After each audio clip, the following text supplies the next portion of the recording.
எல்லாருக்கும் வணக்கம் and welcome to my channel. என்ன பார்க்க போறோம் அப்படின்னா இன்னைக்கு சண்டே எபிசோட் டே 35 எபிசோட் 36. ஸோ இதில் நிறைய விஷயங்கள் அடங்கி இருக்குது. பிக் பாஸ் இன்னைக்கு எவிக்ஷன்ல ஃபர்ஸ்ட் வெளில போனவங்க அவங்களுக்கு கண்டிப்பா தெரிஞ்சிருக்கும். சுனிதா அவங்க வெளில போயிட்டாங்க. ஸோ இதில் என்ன அதுக்கப்புறம் நடந்த இன்ட்ரெஸ்டிங் மேட்ச் என்ன அப்படிங்கிறத பேச போறோம். ஸோ வாங்க நம்ம வீட்டுக்குள்ள போகலாம். இது உங்கள் மாஸ்டர்.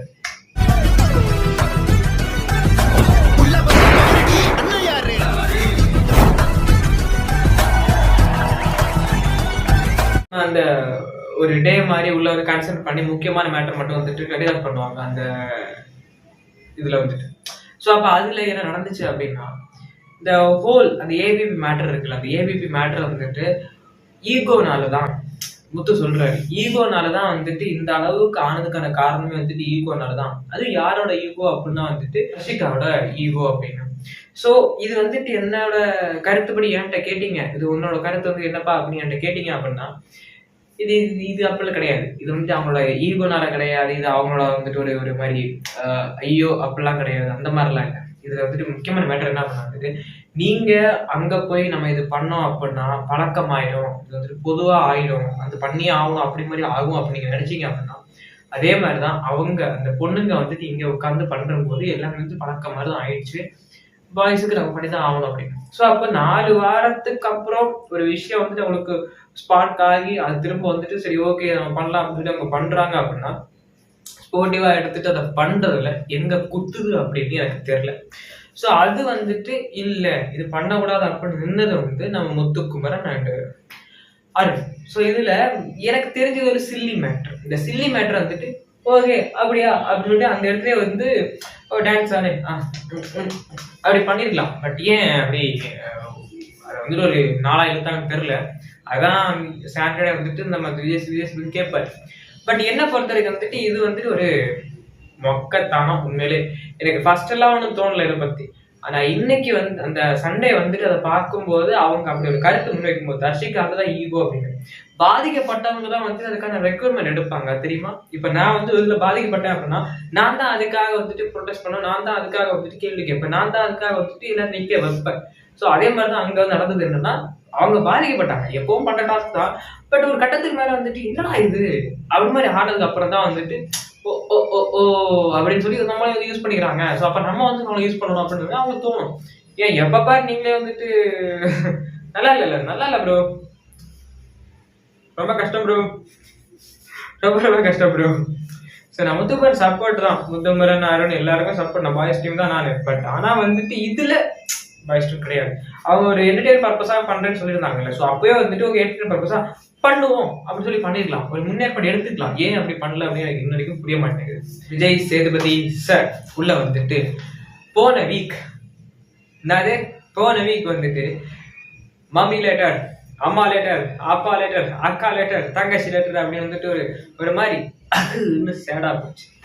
இந்த வாரம் மோட்டா கருதாசி ஒரு நாள் இது பேச முடியல, ஒரு நாள் அது பேச முடியல அப்படின்னா ஒரு நாள் வெய்யால நீ மிடில் கிளாஸ் சொல்றியா, நீ அங்க பாக்குறியா, நீ இங்க பாக்குறியா, நீ எங்க பாக்குற அப்படி ஒரு மொட்டை கண்ணாடி போடுறான் அப்படின்னு காமெடியாக வர்ணிச்சிருந்தாங்க. ஒரு ஒரு லெவலுக்கு போய் இதெல்லாம் ஒரு வாழ்க்கை வரலாறு, இதெல்லாம் ஒரு வாழ்க்கை ஸ்டோரி, கேவலமா இருக்குடா அப்படின்னு சொல்ற மாதிரி வர்ணிச்சிருந்தாங்க. ஸோ அதுக்கு இன்ஃபுளுன்ஸ் ஆகப்பட்டவங்க, அதுக்கு மாற்று கருத்தா சோசியல் மீடியால தாக்கப்பட்டவங்க யாரு அப்படின்னா ஜாக்லின் அப்படிங்கிற ஒருத்தங்க. சம்டைம்ஸ் முத்துக்குமரனுக்கு அந்த எழுதின அந்த லெட்டர் இந்த ஜாக்லின் எழுதல அப்படின்னா இங்க சோசியல் மீடியால அத்தனை பேர் ஒரு விஷயம் போர்ட்ரே பண்ணாங்க, நீ தான் பண்ண, நீ தான் எழுதுன அப்படின்னு. சம்டைம்ஸ் எனக்கு தெரியல, நான் பார்க்கல, ஜாக்லின் இருக்கோட வாய்ப்பு இருக்கு. பட் இல்ல அப்படின்னா திரும்ப அந்த இதை எடுக்க முடியுமா? இதெல்லாம் மியூசிக்லாம் போட்டானுங்க அவங்களுக்கு. ஸோ அதை பார்க்கும்போது எனக்கு கொஞ்சம் கஷ்டமா இருக்குது. சில வேளை அது தெரிஞ்சிருக்கலாம், தெரியாம போட மாட்டாங்க. ஆனா இல்லைன்னா எனக்கு என்ன அப்படின்னு தெரியல. ஏன்னா நான் 24/7 பாக்குற ஆள் கிடையாது. ஸோ அதனால எனக்கு தெரியல. அப்படி இருந்துச்சு அப்படின்னா ஜாக்லினா எழுதுனாங்க, அது கன்ஃபார்ம்ப்பா அப்படின்னு உங்களுக்கு தோணுச்சு அப்படின்னா கண்டிப்பா எனக்கு சொல்லுங்க. என்னப்பா எழுதுனாங்க என்ன அப்படின்னா இது வரைக்கும் கேட்டு உங்களுக்கு புரியல அப்படின்னா முத்துக்கு ஒரு லெட்டர் மிடில் கிளாஸ் பத்தி, அந்த கதை சொன்ன பத்தி அதை வச்சு ஒரு டாபிக் வச்சு அதை பேஸ் பண்ணி எல்லாரோட அட்டென்ஷன் கிரியேட் பண்றாரு அப்படி மாதிரி சொல்லியிருந்தாங்க. ஸோ அது அவர் வாழ்க்கையில பட்ட கஷ்டம். ஸோ அது சொல்லும்போது இப்படி சொன்னா தப்பு அப்படி மாதிரி சொல்லியிருந்தாங்க. பட் அந்த மொட்டை கடைதாசி ஜாக்குலர் எழுதுனாங்கன்னு சொல்லியிருந்தாங்க. ஸோ அது வந்து உண்மையா பொய்யா அப்படி மாதிரி எனக்கு வந்து கமெண்ட் சொல்லுங்க. நான் வெயிட் பண்றேன் கமெண்ட்ஸ்க்கு. ஓகே. அண்ட் இதுக்கப்புறம் வந்து இந்த லெட்டர் வந்துட்டு யார் எழுதியிருப்பா, இந்த ஒரு உங்களுக்கு வந்த லெட்டர் வந்துட்டு யாரா இருக்கும் அப்படி மாதிரி ஒரு கேள்வி அங்க கேட்கப்படுது. அந்த லெட்டர் வந்துட்டு ஒருத்தன் சொல்றாங்க இவங்க, ஒருத்தங்க அவங்க, ஒருத்தங்க இவங்க, ஒருத்தங்க இன்னாரு, ஒருத்தங்க அன்னாரு அப்படின்னு சொல்லும்போது எல்லாருமே சொன்ன பதிலோட முத்துக்குமரனுக்கு சொன்ன ஒரு இதுதான் வந்துட்டு விஜய் சேதுபதி சாருக்கு கஷ்டமா இருந்தது. ஜாக்குலாம் இருக்க வாய்ப்பு இல்லை அப்படின்னு. ஸோ அதையும் ரீல்ஸா எடுத்து நிறைய விதமா போட்டுட்டு இருந்தாங்க. ஏன்னா அது ஒரு ரியாலிட்டி படி எனக்கு தெரிஞ்சு அப்படி இல்லை. யாரோட இதையும் வந்துட்டு வாங்கி சாப்பிட்ற அளவுக்கு முடியாது. கீழே கிடக்கிறதையும் எடுத்து சாப்பிட முடியாது. பட் தயக்கமா இருக்கு. நிறைய கொடுத்தாலும் வந்துட்டு கொஞ்சம் கூச்சமா இருக்கு. நம்ம ஓடிடுவோம், அந்த அளவுக்கு நம்ம தான் இருப்போம். ஸோ அது உண்மைதான். பட் ஆனால் கீழே காட்டுறது வந்து எனக்கு அன்கம்ஃபர்டபுள். அது எனக்கு தெரியல எனக்கு எந்த மாதிரிட்டு. நம்ம விஜய் சேதுபதி சாரோட அதுதான் சொல்லியிருப்பாரு. என்ன அப்படின்னா ஒருத்தரை வாங்கி சாப்பிடுறது முடியாது நம்மளால. அது வந்து ஒருத்தங்க நம்ம வந்து தருவாங்க இப்படி இந்தாங்க அப்படின்னு சொல்லி தரும்போது வந்துட்டு நம்ம எந்த அளவு பசியா இருப்போம். ஸோ அது வந்துட்டு உண்மைதான் அப்படின்னு சொல்லியிருப்பாங்க. எனக்கு அது மாட்டு கருத்துலாம் கிடையாது, அது உண்மைதான். பட் கீழே கிடக்கிறதெல்லாம் எந்த அளவுக்குன்னு தெரியல எனக்கு. ஸோ இருக்கலாம், அந்த அளவுக்கு பசி உள்ளவங்க இருக்கலாம். பட் மிடில் கிளாஸ் அப்படி கிடையாது நான் நினைக்கிறேன். யா. ஸோ இது வந்துட்டு இந்த லெட்டர் படி யார் எழுதியிருப்பாங்க அப்படின்ட்டு முத்துக்குமாரனுக்காக அப்படி எல்லாருமே வந்து எல்லாரும் 5 பேர்கிட்ட 5 லெட்டர் வந்துருக்குது. 5 லெட்டர்ல வந்துட்டு யார் அப்படி ஒரு ஆள் தர்ஷிகாவா இருக்கும், அவங்களா இருக்கு, இவங்களா இருக்கு அப்படின்னு நிறைய ஒரு விஷயம் வந்துட்டே இருந்துச்சு. ஸோ அதை பார்க்கும்போது வந்துட்டு தர்ஷிகா என்ன பண்ணாங்க அப்படின்னா வந்துட்டு இந்த நம்ம டிடிவி திவாகரா, டிபிடி திவாகரா வந்து மாதிரி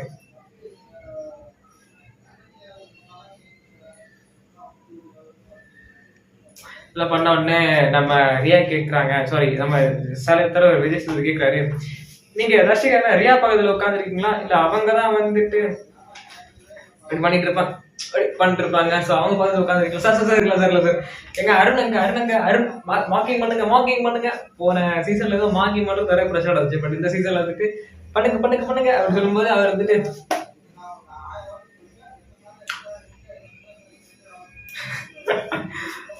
செம்மையா கலாச்சிருந்தாங்க. விஜய் சேதுபதி சாரே வந்துட்டு அது வந்துட்டு தேவையில்லாத ஒரு வேலை, அது எதுக்கு பண்ற அப்படி மாதிரி இன்டைரக்டா குத்திருக்காரு ரியாவை. அது அவங்க தெரியாம வந்துட்டு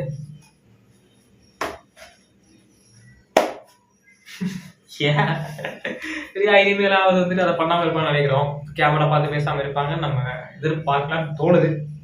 தெரியல எனக்கு. ஒரு கவிதையா வர்ணிச்சு ஒரு லெட்டர் வந்துருச்சு. ஸோ அந்த கவிதையா வர்ணிச்சு எழுதின லெட்டர் வந்து யார் எழுதுனாங்க அப்படின்னா ரியா. ஸோ அந்த ரியா எழுதினது யாருக்கு போர்ட்ரே ஆச்சு அப்படின்னா அந்த ரயானுக்கு எழுதிருந்தாங்க. பட் அது போர்ட்ரே ஆனது யாருக்காக அப்படின்னது ராணவ் தான் எழுதியிருப்பாங்க அப்படின்னு ஒரு மாதிரி போர்ட்ரே ஆச்சு. ஸோ அது வந்து ஏதோ காமெடியா ட்ரை பண்ணி இங்க வாங்க நான் ஒன்று சொல்லணும் அப்படின்னு சொல்லி ஏதோ ட்ரை பண்ணாங்க. பட் அர்ணவ் வந்துட்டு கோவப்பட்டாங்க. ஏன்னா அது ரொம்ப தப்பு. ஒரு விதத்துல பாதிக்கப்படுறோம் அப்படின்னா வந்து ரொம்ப தப்பு தானே. ஸோ என்ன காமெடி வெங்காயம் அது இருந்தா வந்துட்டு அந்த சுச்சுவேஷன்ல ஒன்றும் பண்ண முடியாது. எல்லாரும் முன்னாடி ஒரு அவமானம் வந்துட்டு ஸ்டார்ட் ஆயிடுச்சு. அதுக்கப்புறம் வந்துட்டு இல்ல நான் ஏதோ அப்படின்னா வந்துட்டு அது டென்ஷன் ஆகாம அவன் தானே அந்த மாதிரிதான் எல்லாருக்கும் டென்ஷன் ஆச்சு. ஸோ அதுக்கு வந்துட்டு சரி ஓகே நான் ஏதோ ட்ரை பண்ணேன், it's okay, sorry for that, நான் மன்னிச்சிருங்க, நான் போறேன் அப்படின்னு சொல்லி அவங்க வந்துட்டு பண்ணி உட்காந்துட்டாங்க. பட் அது தேவையில்லாத ஒரு வேலை நான் நினைக்கிறேன். ஏன்னா தப்பா போட்டே ஆயிடுச்சு. ஏன்னா வந்துட்டு அர்ணவ் தான் எழுதினாப்புல அப்படி மாதிரி ரேன் வந்துட்டு அப்படியே பார்த்துருந்தாங்க. என்னடா இல்ல but it's okay, that fine. But அவங்க ஒத்துட்டது வந்துட்டு ஒரு பெரிய மனசே வேணும். அவரு அப்புறம் சத்யா, ஸோ மனசு சேவ் பண்ற ப்ராசஸ் இது வந்து ஏற்கனவே நடந்துருக்குது. இப்போ வந்துட்டு ஒரு கண்டஸ்டண்டா பேர் இருக்கும், அந்த பேர் மூலமா யாரோட லெட்டர் வந்து அந்த லெட்டர்ல இல்லையோ ஸோ அதை வந்துட்டு நீங்க எல்லாரும் உட்காருங்க அப்படின்னு ஒரு பெரிய ப்ராசஸ். ஒரு லெட்டர்ல இருந்தாலும் வந்துட்டு அவங்க உட்காரலாம், எதிரிக்கலாம். ஸோ அந்த மாதிரி ரொம்ப கஷ்டப்பட்டு ஃபுல் ஆர்டரையும் வந்துட்டு லெட்டர்லாம் இருக்குது, எனக்கு கம்ஃபர்டபுளா இல்லை, வேணாம் சுனிதா அப்படின்னு சொல்லி எந்திரிச்சு வச்சு சுனிதா வீட்டுக்கு வச்சுட்டாங்க.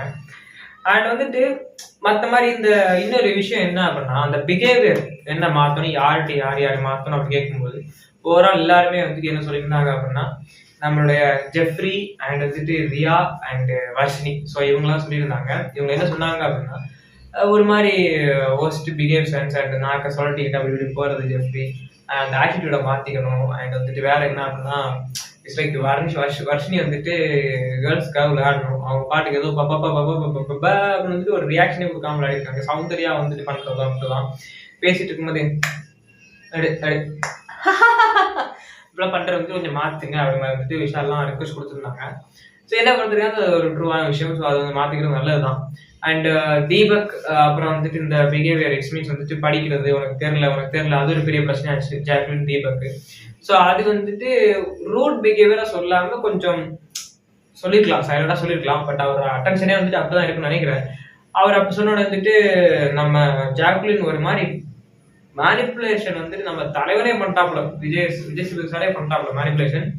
அவரு வந்துட்டு அந்த கடைசி அந்த பாயிண்ட் வந்து என்ன பாயிண்ட் அப்படின்னா, ஓகே நீங்க வந்து ரூடா சொல்லாம நார்மலா சொல்லிருக்கலாம், இல்ல ரூடா ஏன் சொல்றீங்க அது மாதிரி அது கொஞ்சம் அப்படி ஓடிடுது. ஸோ அதுக்கப்புறம் நம்ம இவரு சத்யா வந்துட்டு அந்த பிஹேவியர்னஸ் இருக்கு, சௌந்தர்யா வந்துட்டு ஒரு மாதிரி உட்கார்ந்து இருப்பாங்கல்ல. ஸோ அந்த பிஹேவியர்னஸ் வந்துட்டு என்ன வாட் இஸ் அவ்வளவு கேட்டாங்க. ஸோ அதுக்கு வந்துட்டு என்ன சார் பிரச்சனை அப்படின்னு வந்து விஜய் சேதுபதி கேட்கும்போது, சார் அது வந்து சாரி கேட்டு என்ன சாரி சார் அவங்க உட்கார்ந்து இருந்தது என்ன உட்கார்ந்து இருந்த விதம். உண்மையை சொல்ல போகணும்னா அவருக்கு எப்படி இருந்துச்சு அப்படின்னா, வந்துட்டு இந்த ரோட்டோரத்துல சில பேர் ஒரு மாதிரி உட்கார்ந்துட்டு ஒரு வேலை பார்ப்பாங்க. அது என்ன வேலை அப்படின்னு எனக்கு தெரியல. அப்ப எப்படி சொல்ற அப்படின்னா வந்துட்டு படத்துல பார்க்கும்போது அந்த விஷயங்கள் எல்லாம் ஒரு மாதிரி இருக்கும். யாரா அவன் அப்படி மாதிரி இருக்கும். ஸோ அந்த மாதிரி ஒரு விஷயம் தான் அவங்க சௌந்தர்யா பண்ணாங்க. உட்கார்ந்து விட விட்டுருங்க. ஓகே பப்பர பேனங்க மல்லாக்க படுப்பாங்க. அது ஏன் சொல்லுங்க, அது ஏன் புரிவாடு. அவங்க டைம் ஆயிட்டே இருந்துச்சு, நான் வந்துதான் படுத்துட்டேன். ஒரு ப்ரொடெஸ்டுக்காக ஒரு ஒரு ஒரு ஒரு அவங்களுக்கு கிடைக்க வேண்டிய ஒரு விஷயத்துக்காக அவங்க போராடுறாங்க. பப்பரப்பேன் தூங்குறதுதான் அவங்க போராட்டமா? இதை விஜய் சேதுபதி கேட்க மாட்டேங்கிறாங்க. எனக்கு தூக்கம் வந்துச்சு சார், டயர்ட் ஆச்சு சார். கேட்க மாட்டாங்க, இதை கேட்க மாட்டாங்க, கேட்க வேண்டியதை கேட்க மாட்டாங்க, கேட்க கூடாதெல்லாம் கேட்பாரு நம்ம தலைவர். அதான் விஜய் சேதுபதி. சாரிடா இப்பதான் கேட்கிறாரு அப்படி. அதுக்கப்புறம் விஷால் வந்து ஒரு விஷயம் பேசியிருக்காரு. ஸோ இது நான் தனியா ஒரு வீடியோ சொல்றேன். நிறைய சொல்லிட்டாங்க, பட் அந்த வீடியோ காப்பி பேஸ்ட் நான் பண்றேன். நம்மளோட சேனலுக்கு தெரியவும் இல்லை, அதனால காப்பி பேஸ்ட் பண்றேன். அவங்க ஒத்துக்கிறேன். அந்த விஷால் வந்து ஒரு விஷயம் சொல்லிருக்காரு. ஸோ அதுக்கு வந்து நீங்க வந்துட்டு சில விஷயங்கள் வேற ஒன்றும் சொல்லலையா, சில விஷயங்கள் வந்துட்டு அங்கேயே விட்டுருங்க. மொட்டை கட்டாசி யாருக்கு தேவைன்னா அவங்களாம் தேவைப்படுது. ஒரு விஷயம் வந்துட்டு சொல்ல வரீங்க, பண்றீங்க, பேசுறீங்க அப்படின்னா அந்த விஷயத்த ஓப்பன் அவுட்டா யார்கிட்ட சொல்லணுமோ அவங்கள்ட்ட சொல்லிடுங்க. பின்னாடி பேசுறதுலாம் வேணாம். 24 வயசு ஆனவங்கள எல்லாரும் பார்த்துருக்காங்க. நான் யாரு என்ன பேரு இதெல்லாம் சொல்ல விரும்பல, but it's more then awkward. அது நீங்க வந்து மாத்திக்கணும் அப்படின்னாங்க. அது வந்துட்டு யாரு அப்படின்னு பார்க்கும்போது கேமராமேன் சௌந்தர்யா எடுத்து திருப்பினாங்க. அப்பவே புரிஞ்சிருச்சு சௌந்தர்யாவை சொல்லியிருக்காப்ல அப்படின்ட்டு. So that's it. அண்ட் அதை மாத்திக்கணும்னு சொல்லியிருந்தாங்க. நம்மளுடைய Vijay Sethupathi. Sunitha is evicted in the show. So Sunitha வந்துட்டு எவிக்ட் ஆனப்போ எல்லாருமே எக்ஸ்பெக்ட் பண்ணது என்ன அப்படின்னா, உள்ள வந்துட்டு கட்டி பிடிச்சி தழுவிட்டு மிஷ்யூமா கிஷ்யூமா பாய்மா ஹீமான்னு சொல்லிட்டு வெளில போயிட்டு என்ன பேசுவாங்க அப்படின்னு தான் எல்லாரும் எக்ஸ்பெக்ட் பண்ணாங்க. பட் ஆனா வெளியில போயிட்டு அவங்க பிஹேவ் பண்ண விதம் வந்துட்டு உண்மையிலே வேற. அதை உள்ளே சொன்னாங்க லைட்டா எவ்வளவு இதெல்லாம் சும்மா கேமுக்காகரா சும்மாரா ஓகேடா பாய்டா இது ஃப்ரெண்ட்ஸ்டா தேங்க்ஸா பாய்டா அவர் சொல்லிட்டு போறாங்க. இன்னும் இது தட்டுதே ஏதோ அப்படின்னு பார்த்தா கிளைமேக்ஸ்ல வந்துட்டு வெளில போய் நிற்கும் போது கூட வந்துட்டு எல்லாருக்கும் நீங்க நல்லா பண்ணுங்க சூப்பரா பண்ணுங்க, நீங்களும் நல்லா பண்ணுங்க சூப்பர்மா, நீங்களும் அட்டென்டிவ் ஆக்டிவ் எல்லாம் சூப்பர் பாய். நான் மீண்டும் சொல்லி நம்ம வந்துட்டு இல்லை சார் வாங்க சந்திக்கலாம் அப்படின்னு போயிட்டாங்க. ஸோ இதான் பெஸ்ட் பிஹேவியர். பட் ஆனால் வந்துட்டு உள்ள அந்த கேமுக்கு அப்படி ரூடா இருக்கணும்னு அவசியம் கிடையாது. ரூடா இல்லாமல் இருந்து நல்லா இருந்திருக்கும். எனக்கு ஒரு இது நல்லவங்களா இருந்தா என்ன ஏத்துக்க மாட்டாங்களா மக்கள்? நல்லவங்களா ஏத்துப்பாங்க. எங்களை நீங்க பாத்துக்கோங்க அப்படின்னு வந்துட்டு மக்கள்கிட்ட சொன்னாங்க. பட் ஆனா வந்துட்டு மக்கள் தான் உங்களை வெளில கொண்டு வந்திருக்காங்க அப்படின்னு அதை கொஞ்சம் புரிஞ்சிருப்பாங்க. பட் இருந்தா வந்துட்டு அதை வந்துட்டு சொல்ல முடியாதுல்ல, நீங்க தானே வெளில கொண்டு வந்தீங்க அப்படின்னு. ஸோ பாவம். பட் ஆனா வந்துட்டு இனிமே யாரோட ஆட்டங்கள்லாம் அதிகமா போக போகுது அப்படின்னு வந்து வெயிட் பண்ணி தான் பார்க்கலாம்.